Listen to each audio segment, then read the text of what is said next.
এর জনগণের প্রতি আপনার এই তারাপীঠে সকালবেলা এই খবর পেলাম শর্ট সার্কিট হয়ে কয়েকজন ওখানে যারা ছিলেন হোটেলে তারা মারা গেছেন। দুঃখজনক ঘটনা, শর্ট সার্কিট হয়ে মরেছেন। ওখানে আমাদের প্রশাসন ব্যবস্থা নিচ্ছে, স্থানীয় বিধায়ক আছে, দমকল মন্ত্রীকেও পাঠিয়েছি। এই তো প্রতিদিনই রাজ্য চালাতে গেলে যা করতে হয় সক্রিয়ভাবে সেটা সকাল থেকে রাত্রি অব্দি করতে হয়। প্রথমত বলি যে 100 দিন বিরাট একটা কিছু সময় নয়, কিন্তু আমরা অগ্রাধিকারের ভিত্তিতে কিছু কাজ করেছি, কিছু পরিকল্পনা নিয়েছি, আর কিছু কাজ করার জন্য আমরা আমাদের যে বাজেটে ঘোষণাও করেছি এবং আমরা সেই মতো প্রস্তুতি নিচ্ছি। আপনারা নিজেরাই জানেন যে সরকারি ব্যবস্থায় সংবিধান এবং অর্থনৈতিক শৃঙ্খলা, তার সঙ্গে নিয়ম কানুন এবং প্রতিটা পর্যায়ে একটা প্রস্তুতির বিষয় থাকে। তা প্রাথমিকভাবে যেটা আমি বলবো যে দেখুন, দেশের আমরা সবচেয়ে অগ্রাধিকার দিয়েছিলাম যে দেশের সুরক্ষার প্রশ্ন এবং জাতীয় কর্তব্যগুলো পালন করা। সেক্ষেত্রে প্রায় 80% জমি, যেখানে জমি অ্যাভেলেবল ছিল, অর্থাৎ প্রায় 300 কিলোমিটারের কাছাকাছি এলাকাতে আমরা ইতিমধ্যে জমি বিএসএফ কে হস্তান্তরিত করেছি এই সময়কালের মধ্যে। যেটা একটা অসম্ভব কাজ ছিল, যে কাজ আপনার দীর্ঘ 15 বছর ধরেই বিগত সরকারের চরম অসহযোগিতা এবং বিরোধিতার জন্য এটা একটা দেশের সুরক্ষার প্রশ্ন ছিল। এই কাজটা আমরা সবচেয়ে অগ্রাধিকার দিয়েছিলাম। আমরা যেটা জাতীয় কর্তব্য, অর্থাৎ ভারতীয় ন্যায় সংহিতা বিএনএস, সেটা এখানে চালু ছিল না, সেটা আমরা চালু করেছি। তৃতীয় হচ্ছে জনগণনার কাজ, যেটা বিগত রাজ্য সরকার এখানে বন্ধ করে রেখেছিলেন। 16/5/2025 সালে ভারত সরকারের চিঠি এসেছিল, যেটা বিগত সরকার কাজ করতে দেননি। আমরা 1 আগস্ট থেকে এই জনগণনার কাজটা শুরু করিয়েছি এবং আপনার যে সেলফ এনুমেরেশন, তাতে ভারতবর্ষের মধ্যে সবচেয়ে বেশি 53 লক্ষের বেশি পশ্চিমবঙ্গেই হয়েছে। এগুলো কতগুলো জাতীয় কর্তব্য এবং রাষ্ট্রীয় সুরক্ষার প্রশ্ন ছিল। আমরা অবৈধ অনুপ্রবেশকারীদের বিগত দিনে আপনার জেলে পাঠানো হতো, আমরা ওটা বাতিল করে সরাসরি হোল্ডিং সেন্টারে পাঠানো এবং তাদের মাধ্যমে বাংলাদেশের বিজিবির হাতে বিএসএফ এর মাধ্যমে তুলে দেওয়ার কাজটা, প্রক্রিয়াটা আমরা করেছি। একটা যুগান্তকারী পদক্ষেপ এটা, অবৈধ অনুপ্রবেশকারী মুক্ত পশ্চিমবঙ্গ করার ক্ষেত্রে। এর সাথে সাথে আমাদের সিএএ অর্থাৎ সিটিজেনশিপ অ্যামেন্ডমেন্ট অ্যাক্ট, যেটা নীতিগতভাবে কেন্দ্রীয় সরকার সিদ্ধান্ত নিয়েছে রাজ্যকে দেবে, তার প্রক্রিয়া চলছে। সেক্ষেত্রেও আমরা ত্বরান্বিত করেছি এবং যাতে এই শরণার্থীরা সার্টিফিকেট গুলো দ্রুত পেয়ে যায়, এই বিষয়টাও আমাদের অগ্রাধিকারের ভিত্তিতে ছিল। দ্বিতীয় পর্যায়ে কেন্দ্রীয় সরকার এবং রাজ্য সরকারের যৌথভাবে কাজ করার যে বিষয়টা থাকে সংবিধানের মধ্যেই, এবং এটা দীর্ঘদিনের প্র্যাকটিস, যেটা আমাদের রাজ্যে নষ্ট হয়ে গেছিল, সেটা আমরা ধীরে ধীরে ধীরে ধীরে সেটাকে প্রতিষ্ঠিত করার ব্যবস্থা আমরা করেছি। অনেকটাই সফল হয়েছি, আরো খানিকটা সময় লাগবে এটাকে সম্পূর্ণভাবে প্রতিষ্ঠিত করার ক্ষেত্রে। এর ক্ষেত্রে উল্লেখযোগ্য, যেমন ভারতীয় ন্যায় সংহিতার কথা বলেছি, তেমনি আমরা ভারতীয় রেলের সঙ্গে রেলমন্ত্রীর উপস্থিতিতে আমরা সমস্ত দপ্তরকে নিয়ে মিটিং করে প্রায় 500 রোড ওভার ব্রিজ এবং ফুট ওভার ব্রিজ, আরওবি এফওবি, আর এনওসি পেন্ডিং ছিল, আমরা দিয়েছি। আমরা মেট্রো রেলের যে জট ছিল কলকাতা চিংড়িঘাটায়, তা দ্রুত সমাধান করেছি, কারণ জোকা মেট্রো থেকে এয়ারপোর্ট এটা গর্বের প্রজেক্ট, এটাকে সম্পূর্ণ করা অগ্রাধিকারের জায়গায় পেয়েছে। 61টা rail project rail board approve করেছে নরেন্দ্র মোদীজির সময়ে। তার জমি জটে আটকে ছিল, আমরা জমি প্রদানের কাজ শুরু করেছি, সম্পূর্ণ করতে সময় লাগবে, কিন্তু কাজটা শুরু হয়েছে, হ্যান্ড ওভারও শুরু হয়েছে। 50% মতো জমি রেলকে ইতিমধ্যে হস্তান্তরিত করা গেছে। ঠিক একইভাবে আমাদের শিপিং ডিপার্টমেন্টের সঙ্গে আমাদের একাধিকবার মিটিং হয়েছে। আমরা জাহাজ মন্ত্রকের সঙ্গে যৌথভাবে কলকাতা হলদিয়া বন্দর নিয়েও যেমন কাজ করব, কুলপি আর দাদন পাত্র বাড় পূর্ব মেদিনীপুরে দুটি সমুদ্র বন্দর তৈরি করার ক্ষেত্রে আমরা অনেকটা অগ্রসর হতে পেরেছি। একইভাবে যদি দেখেন জাতীয় সড়কের ক্ষেত্রে চিকেন নেক, যেটা ভারতের নিরাপত্তার ক্ষেত্রে সবচেয়ে গুরুত্বপূর্ণ, সেখানে আমরা 7টি রাস্তা এনএইচ চেয়েছিল দীর্ঘদিন ধরে, বিগত সরকার আটকে রেখেছিল, আমরা সেটা এনএইচ কে জাতীয় সড়ককে হ্যান্ড ওভার করেছি।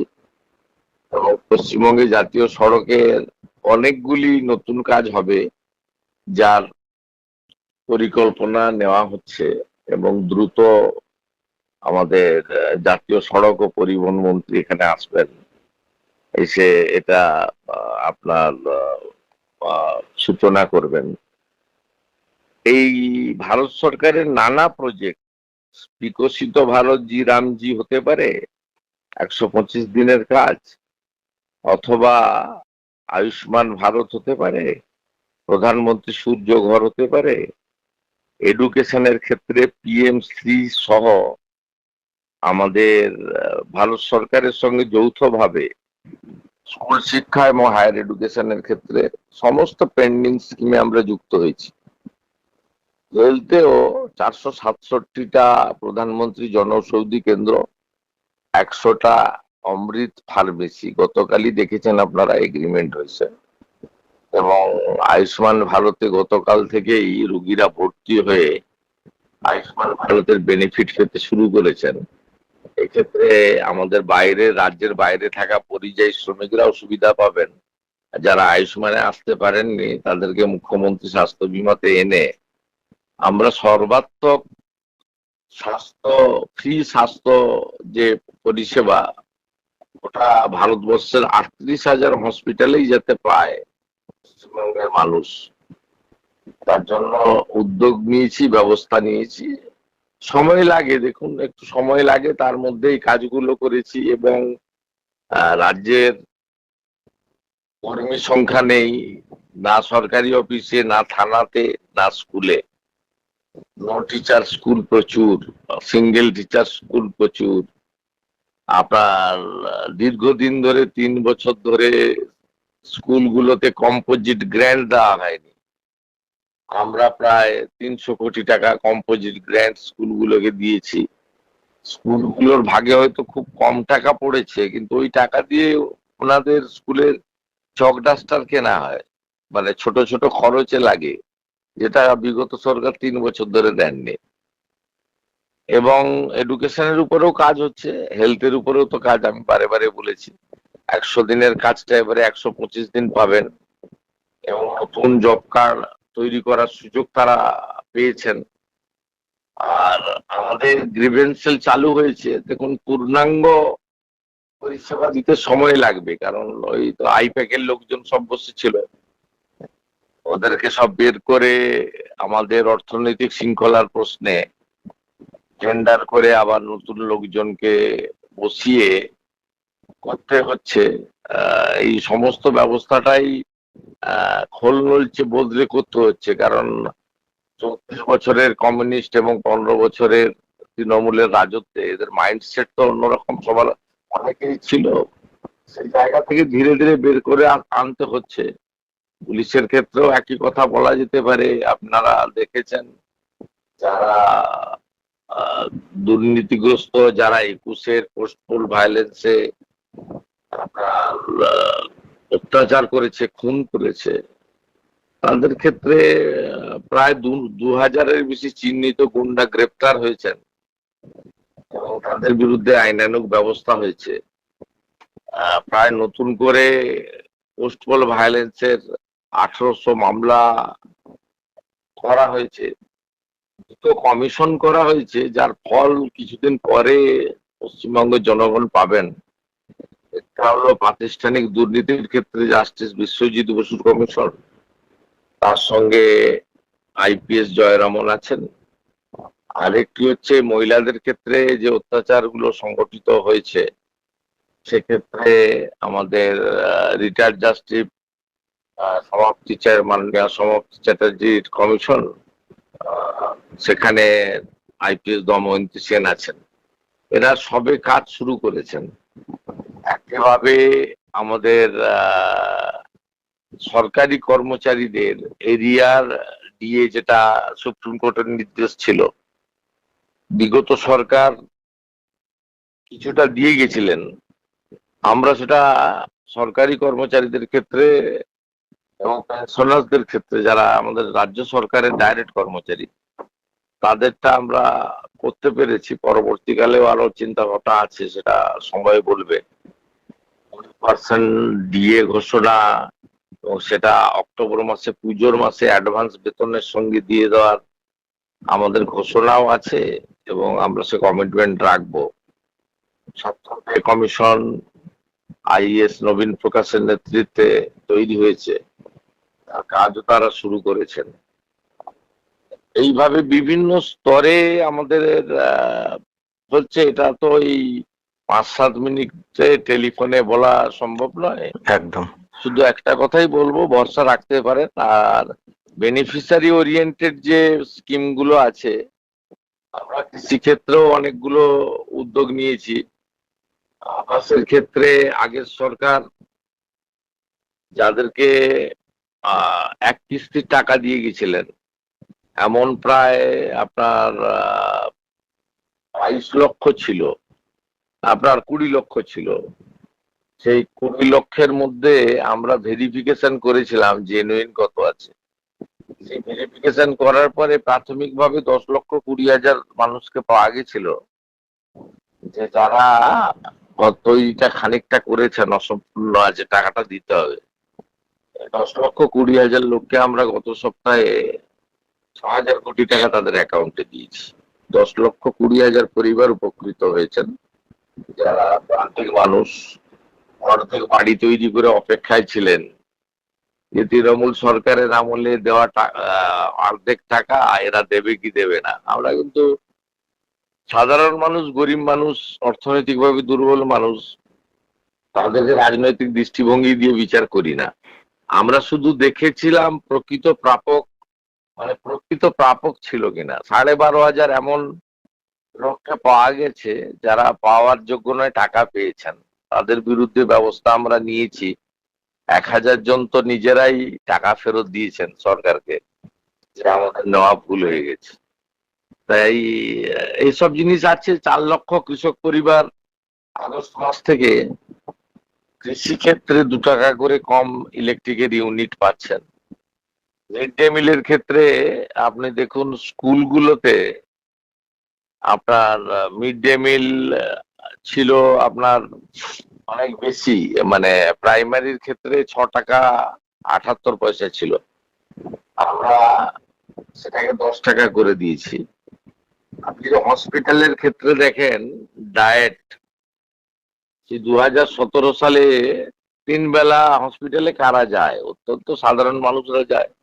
নেতা মন্ত্রী, বড় লোকের লোকরা তো সব নার্সিং হোমে যায়, প্রাইভেট হসপিটালে। 56 টাকা 40 পয়সা ছিল 3 বেলা ডায়েট, আমরা 110 টাকা করে করে দিয়েছি আগস্ট মাস থেকে। বার্ধক্য ভাতা, বিধবা ভাতাও পেন্ডিং ছিল, জুলাই পর্যন্ত ক্লিয়ার হয়ে গেছে পুরনো রেটে, অর্থাৎ 1,000 টাকায়। 800 টাকা ভারত সরকারের, 200 টাকা রাজ্যের। এই যে আগস্ট মাস চলছে, সেপ্টেম্বর মাস থেকে বার্ধক্য ভাতা, বিধবা ভাতা এবং দিব্যাঙ্গ ভাতা এরা আপনার 1,500 টাকা করে পাবেন।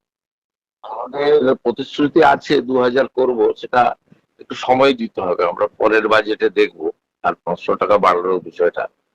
তো এই মাস থেকে তারা পাবে না, জুলাই পর্যন্ত তাদের যা পেন্ডিং ছিল আমরা সেগুলো সব ক্লিয়ার করে দিয়েছি। কিছু লোকের তো আছে, তারা কেউ 34 বছর চালিয়েছেন, তারা সমালোচনা করবেন, ন্যারেটিভ করবেন। আর তৃণমূল তো অতৃপ্ত আত্মা, তারা তো ভাবতেই পারছে না ক্ষমতা থেকে চলে গেছে। আমাদের অর্থনৈতিক শৃঙ্খলার কথাও ভাবতে হচ্ছে। আপনি যাতে এমন কিছু করবেন না রাজ্যের অর্থনৈতিক ইনডিসিপ্লিন হয়, রাজ্যকে বেশি ঋণ নিতে হয়।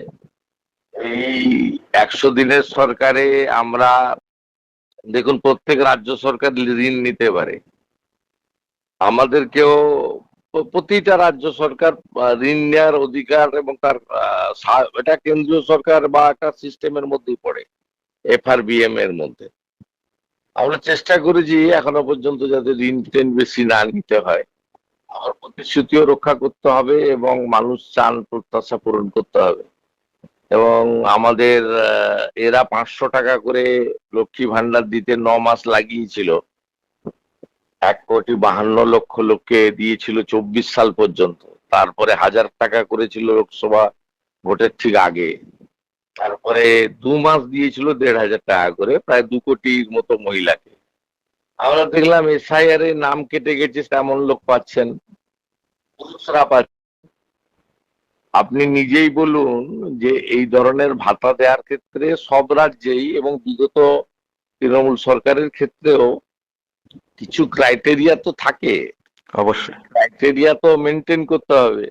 তা সেটা নিয়ে নিত্যদিন নিশ্চয়ই সরকার আছে, সমালোচনা করবেন, সোশ্যাল মিডিয়া আছে, বলবেন, কিন্তু আমরা আমাদের সংকল্পপত্র এবং কমিটমেন্টের জায়গায় আছি। এবং আমার বিশ্বাস 1 বছরের মধ্যে, অর্থাৎ 2027-এর 4 মের আগে কর্মসংস্থান, শিল্পায়ন এবং অর্থনৈতিকভাবে দুর্বল মানুষকে সাহায্য করা, পরিকাঠামোগত উন্নয়ন, এই সব ক্ষেত্রেই দেখবেন আমরা অনন্য নজির গড়ব। এবং রাষ্ট্রবাদ, দেশপ্রেম যেটা পশ্চিমবঙ্গ থেকে উঠে গেছিল, সেটা আমরা ফিরিয়ে আনবো। পশ্চিমবঙ্গ সৃষ্টি করেছেন শ্যামাপ্রসাদ মুখার্জি, জোর করে 1 বৈশাখকে পশ্চিমবঙ্গ দিবস করা হয়। 1947-এর 20 জুন পশ্চিমবঙ্গ স্টেটহুড দিবস, সবাই জানে। ওই দিনই পশ্চিমবঙ্গে আইনসভায় পাশ হয়েছিল, আপনি তাকে ভুলিয়ে দেবেন? তেরঙ্গা যাত্রা করবেন না, জাতীয়তাবাদ দেশপ্রেম করবেন না, বন্দে মাতরম গাইবেন না, জাতীয় সঙ্গীত বন্ধ করে দেবেন? এসব যে একটা পশ্চিমবঙ্গে অন্যরকম পরিস্থিতি, এটা তো রাষ্ট্রবাদের জায়গা, এটা তো ঋষি অরবিন্দ থেকে নেতাজি সুভাষচন্দ্র বসুর জায়গা। এবং আপনারা দেখেছেন মহিলাদের ক্ষেত্রেও আমরা অনেক উদ্যোগ নিয়েছি, নারী নিরাপত্তার ক্ষেত্রে ঘটনা তো কিছু ঘটছে, এবং তাকে সরকার সক্রিয়ভাবে মোকাবিলাও করছে। আপনারা নিজেরা দেখেছেন, বারুইপুরের ইনসিডেন্ট থেকে শুরু করে অভয়া কেসে আমার যা যা করার ছিল আমি তাই করেছি। সুপ্রিম কোর্ট, হাইকোর্টের যেখানে হস্তক্ষেপ থাকে, সেখানে তো আমাকে আইনগতভাবে ঢুকতে হয়। আমার হাতে সুযোগ ছিল, 3 জন IPS অফিসার যারা কর্তব্যে অবহেলা করেছিলেন আমি সাসপেন্ড করেছি। আমি সন্দীপ ঘোষেদের বিরুদ্ধে চার্জশিট দেওয়ার জন্য NOC দিয়েছি। আমি ক্রিমেশন স্ক্যামটাকে, যেটা CBI নেয়নি, সেটাকে ধরে এই 3 জন নটোরিয়াস, তাদের বিরুদ্ধে শেখর দেবনাথ মহোদয়ের FIR এর ভিত্তিতে পুলিশকে দিয়ে অ্যাকশন করানোর ব্যবস্থা নিয়েছি। এত বড় রাজ্য, 11 কোটি দেশ, একটা ব্যবস্থা এতদিন ছিল, সেটা আস্তে আস্তে ধীরে ধীরে পরিবর্তন হবে। অন্নপূর্ণা যোজনার ক্ষেত্রেও আমরা যেহেতু জুনে লঞ্চ করব বলেছিলাম, অনলাইন অফলাইন নিয়ে 28 লক্ষ মহিলাকে দিয়েছিলাম, সবাই পাননি। তারপরে একটা ফর্ম আমরা করেছিলাম এই কারণে, যাতে বিগত সরকারের সময়ে পুরুষরা